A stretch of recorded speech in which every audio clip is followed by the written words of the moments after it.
Ito ang Presidential Broadcast Service. Radyo Pilipinas. Radyo Publiko ng Bagong Pilipinas para sa Bagong Pilipino. Naghahatid ng mahahalagang balita at impormasyon na uugnay ng pamahalaan sa sambayanan. Tulay sa himpapawid ng serbisyo publiko. Radyo Pilipinas. Radyo Publiko. Ang boses ng Pangulo sa Iloilo. Radyo Pilipinas. 585 AM. Oras sa Radyo Pilipinas, in punto alas 8 sa aga.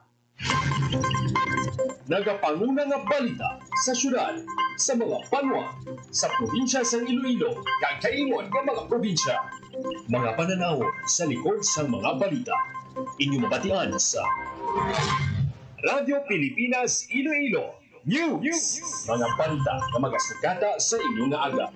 Ginbantayan, ginsunod, gintipon sa Radyo Pilipinas Iloilo News Team.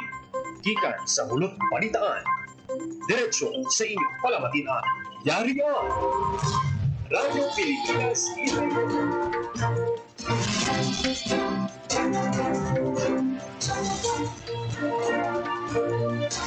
Mayong aga Pilipinas, good morning Western Visayas. Welcome sa Radyo Pilipinas News.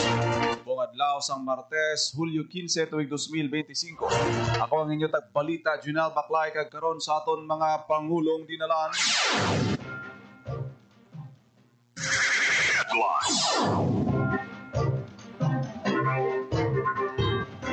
Presidente Ferdinand R. Marcos Jr. ginpangunahan ng groundbreaking ceremony sa passenger terminal construction sa Katiklan Airport. Pag-develop sa Katiklan Airport ginalauman nga makapasanyog sang lokal nga ekonomiya sa turismo puno sa pila ka alkalde sa probinsya sa Aklan. Kaso sang dengue sa probinsya sa Iloilo naglabot na sa 2,600. Secretary Sharon Garin nagsumpa na bilang bagong DOE Secretary. More power, umpisahan na ang pagpatigayon sang smart metering. TTMO sa mga kolorong na tricycle dapat mag-apply sang prangkisa. Department of Migrant Workers Region 6 nagpalabot sang assistance sa pamilya sa napatay nga nagrense caregiver sa Israel. Tatlo kagatos ka mga pasinhon nagdonar sang dugo sa giniwat nga bloodletting activity. Kag mga PWD nga wala nakaobra ginpasugtan nga pagrepresenta sang ila mga himata. Oras sa Radyo Pilipinas sa alas 8:03 sa aga kagkaroon sa detalye sa aton mga balita lokal. Radyo Pilipinas News. Radyo Pilipinas. Radyo Pilipinas News. Pangunahan ni Presidente Ferdinand R. Marcos Jr. ang groundbreaking sa pagatukuron nga passenger terminal building sa Godofredo Ramos Airport o kun Katiklan Airport. Kaupod sa Presidente sa DOTR Secretary Vince Dizon, DOE Secretary Sharon Garin, kag Ramon Ang, ang Chairman kag Chief Executive Officer ng San Miguel Corporation nga majority stakeholder sang paluparan. Ang tukuron nga building ang ginalauman nga magapanami pa sa passenger experience kamapataas ang tourist arrival sa paluparan nga nagaserbe nga gateway sa sikat nga isla sang Burak. Radyo Pilipinas. Radyo Pilipinas News. Nagpalabot sa iya pagpasalamat si Presidente Ferdinand R. Marcos Jr. kay San Miguel Corporation Chair kag CEO sa Ramon Ang sa ila pagbulig para matukod ang Katiklan Passenger Terminal Building sa Katiklan Airport sa Navas, Aklan. Nagapati ang Presidente nga hindi lang Aklan na makabenepisyo sa oras nga mabuksan ng tukuron nga building sang paluparan. Dugang pasini nga ginalauman ang pagdugok sang turista sa patahumon nga paluparan, mabuligan man ang regional kag national nga ekonomiya. Inhatagan man punto sa Presidente ang maayo nga bunga kung magbinuligay ang gobyerno kag ang pribado nga sektor kaangay isang natabo sa Katiklan Airport. Radyo Pilipinas. Radyo Pilipinas News. Sa iban pa nga balita, pag-develop sa Katiklan Airport ginalauman nga makapasanyog sang lokal nga ekonomiya kag turismo suno sa pila ka alkalde sa probinsya sang Aklan. Radyo Pilipinas. Radyo Pilipinas. Detalye sang balita. Ginalauman nga magadala pa sa pagsanyog sa ekonomiya sa probinsya sang Aklan, partikular sa Banwa sa Navas kag Malay, ang expansion sang Katiklan Airport. Sa pagsugod sa construction sang passenger terminal suno kay President Ferdinand R. Marcos Jr., umpisa ini sa mas madamo pa nga oportunidad sa negosyo kag turismo kung sa diin makabenepisyo sa ekonomiya kag makahatag sang dugang nga trabaho sa pumuluyo. Ginpasalamatan man sa presidente ang San Miguel Corporation sa pagpasiguro nga matapos ang paluparan sa sulod sang duha ka tuig o kung mas temprano pa. Pamaagi sini mangin madamo pa nga mga airports sa punsod ang magadevelop kasubong na lamang sang katiklan kay makabulig ini buhin sa kagutok sa mga pasahero sa NAIA Airport. Gindayaw man sa presidente ang mga local leaders sa ilabulig agad mapadasig ang pagsulbar sa pila ka mga problema kasubong na lamang sang issue sa right of way kag iban pa nga natigayon nga maresolba. Para sa Bagong Pilipinas, General Baclay, Radyo Pilipinas, Radyo Publiko. Radyo Pilipinas. Radyo Pilipinas News. Magaduso sang hagna sa Kamara si Oswald Ilonggo Party List Representative James Joang para sa pagpanami sang Kalibo Airport. Ang plano ginpabutyag sang mamalida kasunod sang iya pagtambong sa giniwat ni groundbreaking sang Katiklan Passenger Terminal Building sa Katiklan Airport sa Navas, Aklan. Suno sa opisyal, iya na pangitaan sang pondo para matuman ang ini nga plano. Nagapati siya nga manginhuol sa iban nga pumuluyo ang sang Aklan kung mapadulong pa sa Katiklan Airport para magbiyahe kung pwede man lang makasakay sa Kalibo. Pahayag sang dugang sang tiglawas sang Oswald Ilonggo nga hindi dapat mapabayaan ang Kalibo sa piyak sang mga development sa bahin sang Malay, Aklan. Radyo Pilipinas. Radyo Pilipinas News.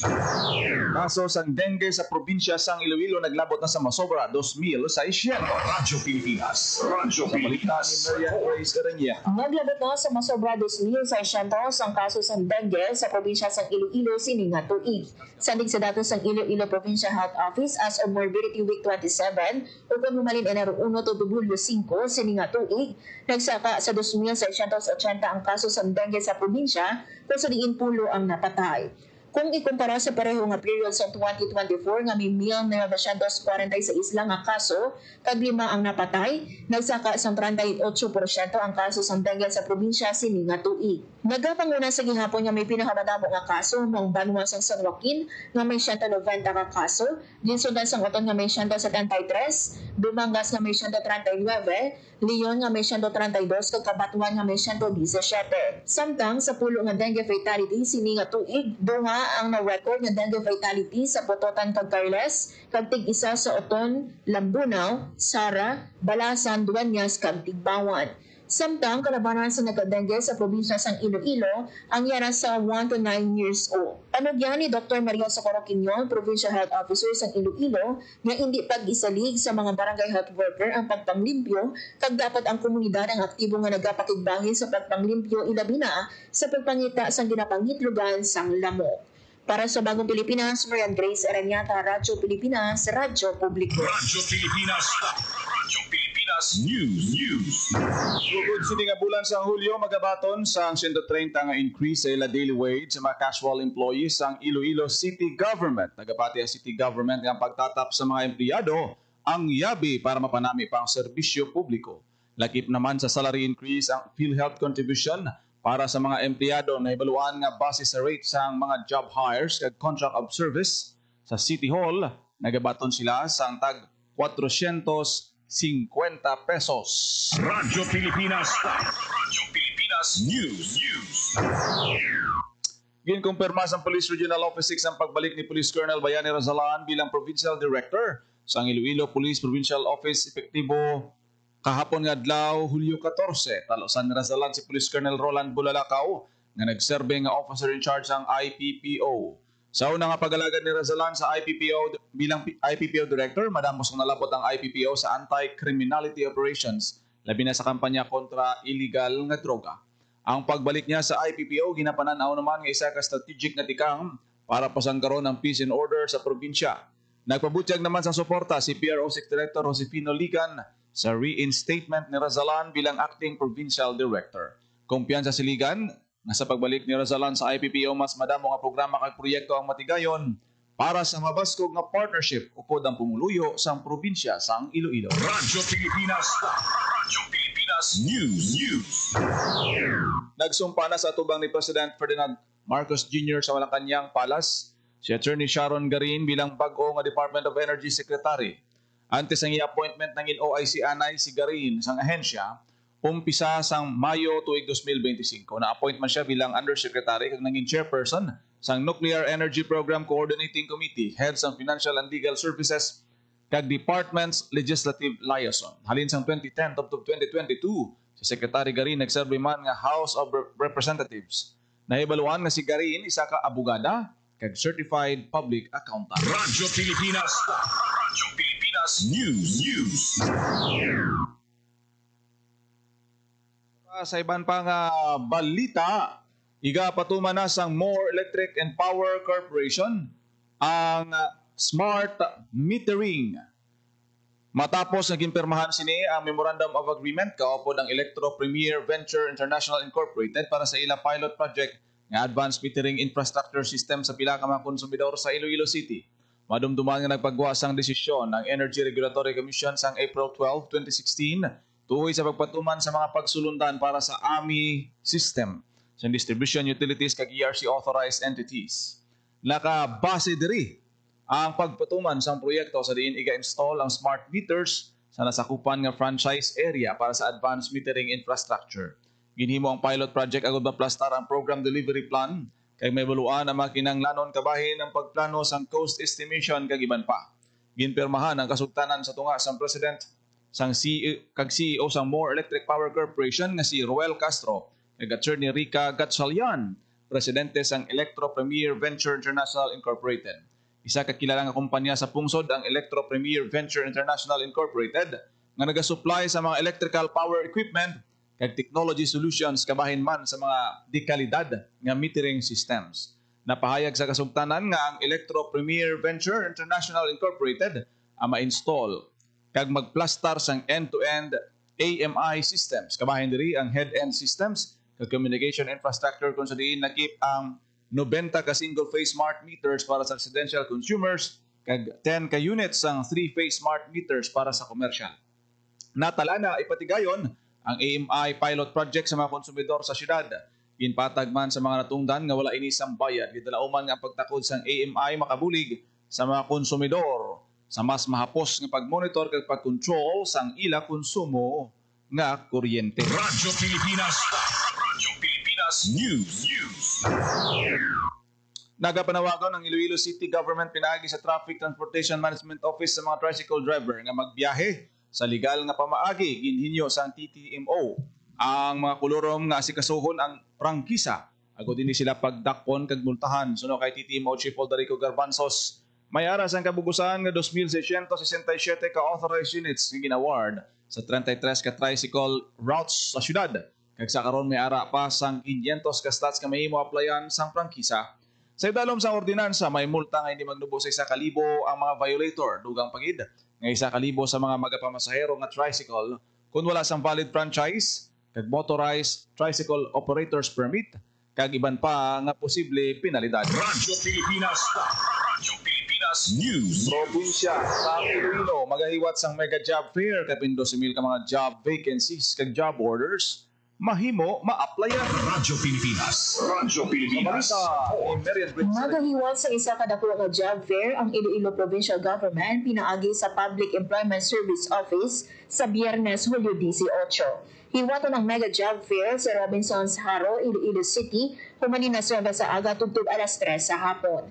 Gimpahayag ni Cynthia Dario, head sa Peso Iloilo, nga may 73 ka lokal nga kumpanya ang mag-aupod sa job fair, siyam ka BPO, 20 ka overseas company kag mag-aupod man ang Philippine Army kag ang Human Resource Management Division sa probinsya. Pangayag pa ni Dario nga may masobra sa 3,500 ka local job vacancy kag masobra sa 8,400 ka overseas job vacancy ang sarang applyan sa mga nagapangita sang obra. Panugyan sang Peso Iloilo sa mga job seeker nga magdala sang updated nga resume, ballpen, valid ID nga may nakabutang nga address, mga supporting documents o certificates, kag passport sa mga luyag mag-apply abroad.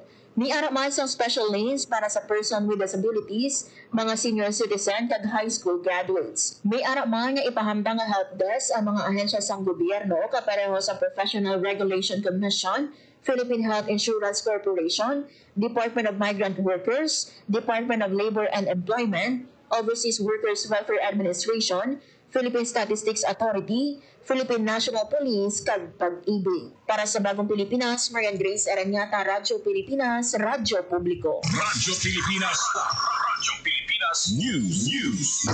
Department of Migrant Workers Region 6 magapalabot sang assistance sa pamilya sa napatay nga Negrense caregiver sa Israel. Radyo Pilipinas. Radyo Pilipinas. Sa Report. detalye sang balita. Magapalabot sang assistance ang Department of Migrant Workers o DMW6 sa pamilya sang overseas Filipino worker caregiver gikan sa Negros Occidental nga napatay sa Israel matapos ang Iranian missile attack kung sa diin naigo ang balay nga ginatiniran sini.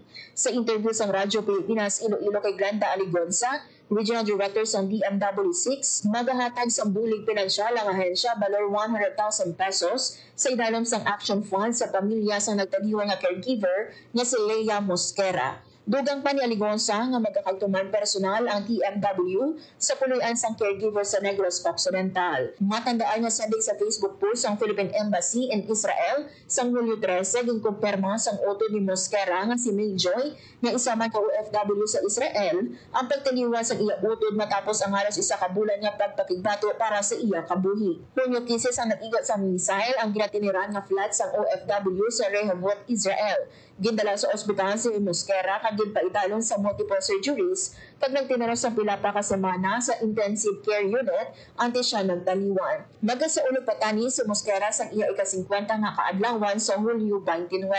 Samtang sandig sa direktiba ni Presidente Ferdinand R. Marcos Jr., sabdo naman sa gobyerno ang tanan nga gasto halin sa repatriation, local transport, funeral kag burial expenses lakip ang bulig sa utod sini. Para sa Bagong Pilipinas, Marian Grace Aranyata, Radyo Pilipinas, Radyo Publiko. Radyo Pilipinas. Radyo Pilipinas News. Nagbisita sa Antique Provincial Capital ang Philippine Air Force. Nag-courtesy visit ang Philippine Air Force kay Governor Paulo Javier sa iya opisina. Ang Air Force nag-recruit sa mga Antiqueño nga mingin reservist.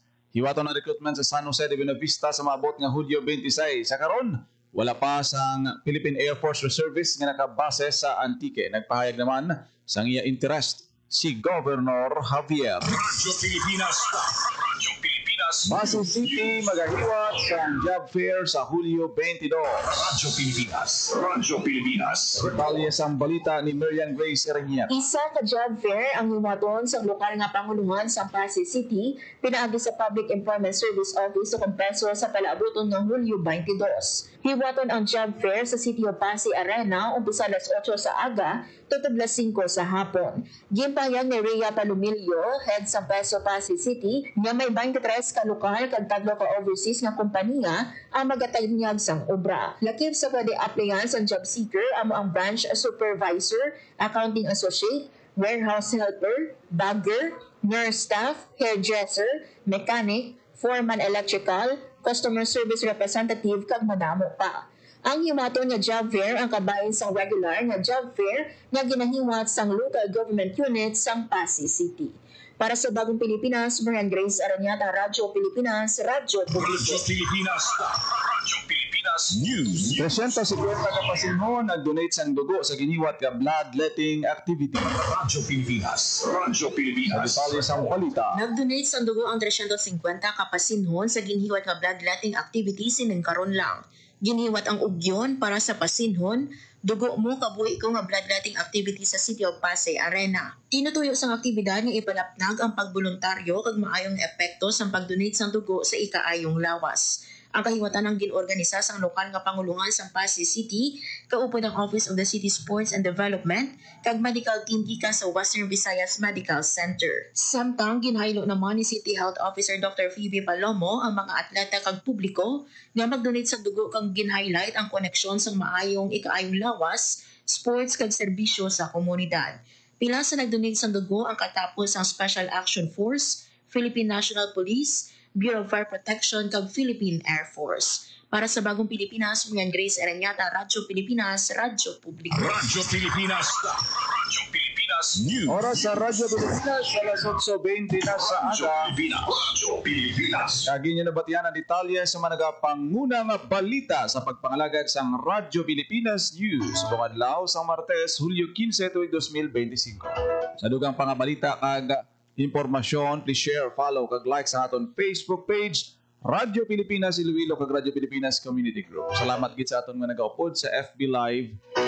Kita karon sa programa Iloilo Morning. Kada aga ako nagidamang ang inyo alagad, ang inyo tagbalita, Janelle Baclay. Mayong aga Pilipinas, God bless Iloilo.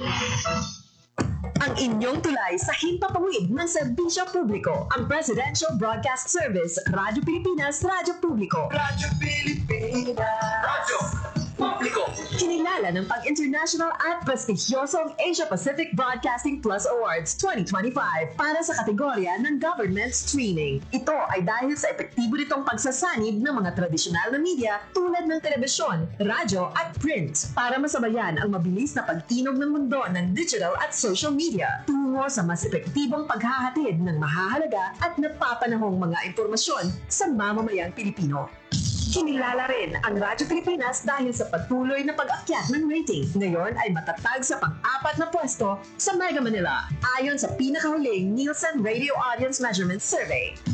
At sa social media, nakamit ang mahigit 2,000% pagtaas ng bilang ng mga sumusubaybay sa Radyo Pilipinas page sa unang bahagi ng 2025.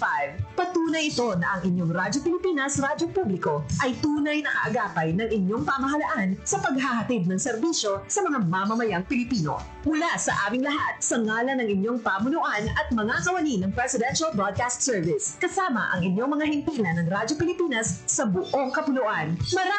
Maraming salamat po sa inyong lahat, sa inyong pagtangkilik at pagkilala. Radyo Pilipinas. Radyo Publiko.